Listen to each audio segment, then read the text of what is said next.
नमस्कार मंडळी, तर खूप दिवसांनी मी लॉंग व्हिडिओ घेऊन येते। तर आज माझ्या व्हिडिओमध्ये तुम्हाला मी संध्याकाळचं रुटीन दाखवणार आहे।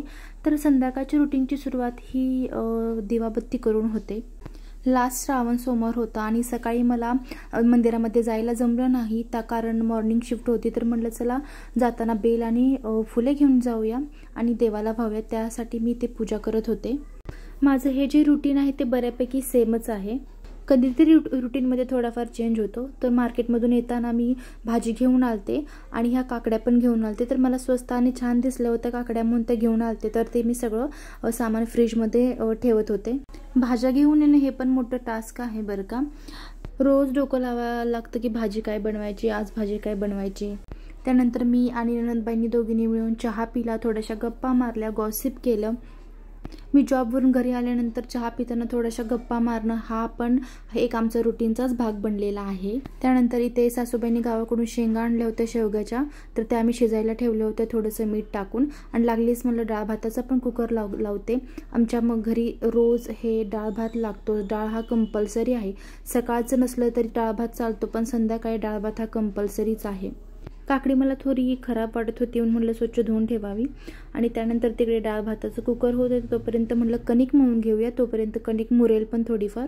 मला एक दोन ताईंनी कमेंट केलं की तू मोठे व्हिडिओ बनवत जा, पण कसं होतं सांगू का, जॉब असल्यामुळे ना मला हे व्हिडिओ बनवायचं आणि यूट्यूबमध्ये व्हिडिओ बनवायचा आणि जॉब करायचा, ह्या दोन्ही गोष्टी जरा मॅनेज होत नाहीत। त्यामुळे मी ट्राय करते हळूहळू की आपण व्हिडिओकडे पण लक्ष द्यावं, जॉबकडे पण लक्ष द्यावं, कारण यूट्यूब पण आहेच पण जॉब पण मी काही सोडू शकत नाही आहे। तर त्यामुळे मी दोन्ही गोष्टी बॅलन्स करण्याचा प्रयत्न करते। तर इथे डाळ भाताचा कुकर झाला होता, तर त्यानंतर म्हणलं लगेच भाजी पण फोडणीला टाकावी आणि डाळ पण करून घ्यावी। तर इथे मी शेवग्याची भाजी फोडणीला टाकते। तर मी आज सिंपल साधी भाजी करत होते, जास्त मसाला वगैरे नव्हते घालत, मसाला घालतच नव्हते त्यामध्ये। फक्त फक्त लसूण आणि कोथिंबीर नव्हती माझ्याकडे, तर फक्त लसूण टाकून करणार होते। प्रत्येकाची भाजी बनवण्याची पद्धत वेगळी असतेच। तर इथे मी घाटी मसाला वापरून भाजी बनवते शेवग्याच्या शेंगाची, आणि थोडंसं लसूणाची पण फोडणी देते। तुम्ही एकदा नक्की ट्राय करा, लसूण आणि कोथिंबीर चेचून तेलामध्ये फोडणी द्या, खूप मस्त भाजी लागते। आणि थोड्या प्रमाणात केली तर ती खूप अजून चविष्ट लागते। तर इथे मी भाजीला फोडणी देत होते। जेव्हा मी यूट्यूब स्टार्ट केलं त्या काळामध्ये फक्त आम्ही दोघेच राहत होतो इथे, त्यामुळे थोडंसं रुटीन माझं वेगळं होतं। आणि आता कसं पूर्ण जॉईंट फॅमिली आहे, त्यामुळे रुटीन खूपच वेगळं आहे। कारण किचनमध्ये आल्यानंतर 1 ते 1.5 तास कसा जातो, 2 तास कसा जातो हे समजत नाही पूर्ण काम करायला। तर असं हे रेग्युलरचं रुटीन आहे। आणि सकाळी कसं आमचे टिफिन वगैरे असल्यामुळे फक्त चपाती भाजी एवढंच आम्ही सकाळचं करतो, आणि प्रॉपर जे जेवण असतं ना ते आम्ही रात्रीच करतो। म्हणजे डाळ भात चपाती भाजी असं बोलतात, रात्री कमी जेवावं, पण आमचं रात्री जास्त जेवण होतं, कारण पूर्ण फॅमिली बसून आम्ही एकत्र गप्पा मारत जेवतो। आणि सकाळचं कसं सगळे आपापले वेगवेगळे जेवण करतात, त्यामुळे आम्ही चपाती भाजीच सकाळची असते आमच्या टिफिनला या जेवायला म्हणा। त्यानंतर इथे शेवग्याचं कालवण शिजत होतं। आम्हाला प्रत्येक भाजीमध्ये कूट हे भरपूर लागतं, तर सकाळीच मी शेंगदाणे भाजून ठेवले होते। तर म्हटलं शेंगदाणे पूर्ण बारीक करते, मी एकत्रच खूप सारं शेंगदाण्याचं कूट बनवून ठेवते। आमच्या इथे शेंगदाण्याच्या कुट्याशिवाय भाजी अपुरी आहे, तर खूप भरपूर असं मी शेंगदाण्याचं कूट त्यामध्ये टाकते। आणि लागलीच इथे वरणाला मी फोडणी देते। तर इथे मी तूर डाळ वापरत होती वरण करण्यासाठी। तिकडे भाजी आणि वरण शिजते तोपर्यंत इथे मी लगेच चपात्या करून घेते। चपात्याचं पीठ थोडं मुरायला ठेवलं की चपात्या मऊ आणि छान होतात। आमच्याकडे गावचे गहू वापरतो आम्ही, त्यामुळे चपात्या अजून सॉफ्ट आणि चांगल्या बनतात। तर इथे माझ्या चपात्या पण करून झाल्या होत्या। तोपर्यंत नंदूबाईंनी भांडी बाहेर घासायला नेली होती। थोडीशी भांडी असली तरी ते मी सिंकमध्ये धुवून टाकते, पण जास्त भांडी असली तर आम्ही ते बाहेर नेऊनच घासतो। तोपर्यंत मी लगेच किचन पण साफ करून घेते। मी स्वयंपाक करून झाल्यानंतर लगेच किचन साफ करते।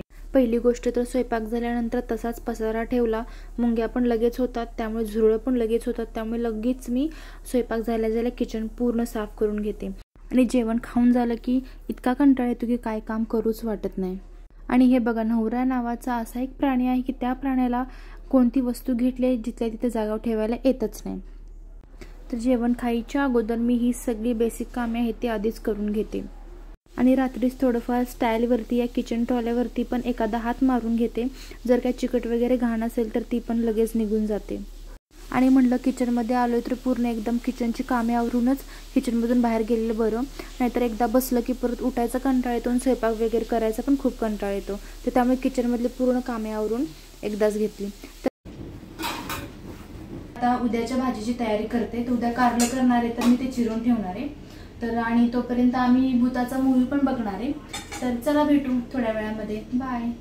हॉरर मूवी बघायला भीती वाटते पण आम्हाला बघायचं तर आहेच. तर म्हटलं मूवी बघत बघत हे कारलं आपण चिरून घेऊया. तर अशा पद्धतीने मी ती चिरून घेत होते, कारण सकाळी चिरायला खूप टाईम जातो ह्यामध्ये. त्यामुळे मी संध्याकाळीच चिरून चांगलं ठेवते.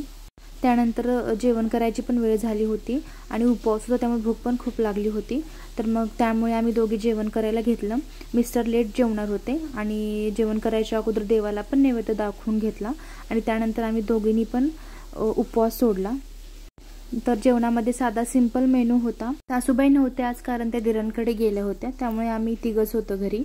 त्यानंतर जेवण वगैरे करून झाल्यानंतर इथे जे मी कारलं चिरलं होतं तर त्याला मीठ लावून ठेवते, कारण मीठ लावून ठेवल्यानंतर त्यातला कडवटपणा होतो तो थोडासा कमी होतो. आणि मला सकाळी भाजी करायची होती त्यामुळे रात्रीच हे मीठ लावून ठेवून टाकते. खराब वगैरे काय होत नाही, उलट चांगलं राहतं, त्यातला कडवटपणा निघून जातो. प्रत्येक टाईमला जेव्हा मला कारल्याची भाजी करायची असते तर मी अशा पद्धतीनंच करते आणि खूप छान होते. मी एकदा तुमच्याशी रेसिपी नक्की शेअर करीन. ज्यांना पण आवडत नाही त्यांना पण ही कारल्याची भाजी नक्की आवडेल. तर त्यानंतर मी सगळीकडे पूर्ण मीठ लावून चांगलं चोळून ठेवते त्या कारल्याला.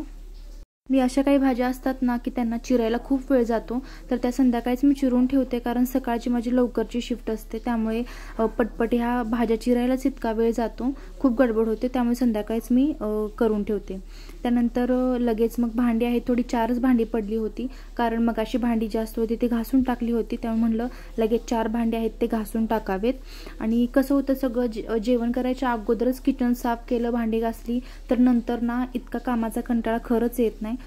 ऑलरेडी किचन वगैरे मी आधीच साफ करून ठेवलं होतं, त्यामुळे भांडी घासून जे माझं आजचं रुटीन आहे संध्याकाळपर्यंत ते फिनिश होणार होतं.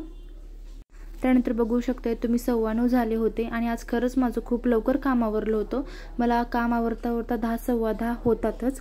आणि हे बघा वरती जे डब्बे आहेत त्या डब्याला आम्ही स्टिकर लावलेले आहेत, कारण इतकं गडबड होतो ना कधी कधी कोणत्या डब्यात काय ठेवले खरंच कळत नाही. त्यामुळे आम्ही ह्या सगळ्या डब्यांना स्टिकर लावत आणि वरतून प्लास्टिकच्या थैल्या लावून दिलेत, त्यामुळे घाण होणार नाही असं. त्यानंतर संध्याकाळचं स्किन केअर पण मी करते. आणि तर अशा प्रकारे हे माझं रुटीन असतं संध्याकाळचं, आणि हे डेली संध्याकाळचं रुटीन असेच असतं. तर तुम्हाला कसं वाटलं माझं हे संध्याकाळचं रुटीन ते नक्की कमेंटमध्ये सांगा. आवडलं तर नक्की लाईक, शेअर आणि सबस्क्राईब करा. बाय.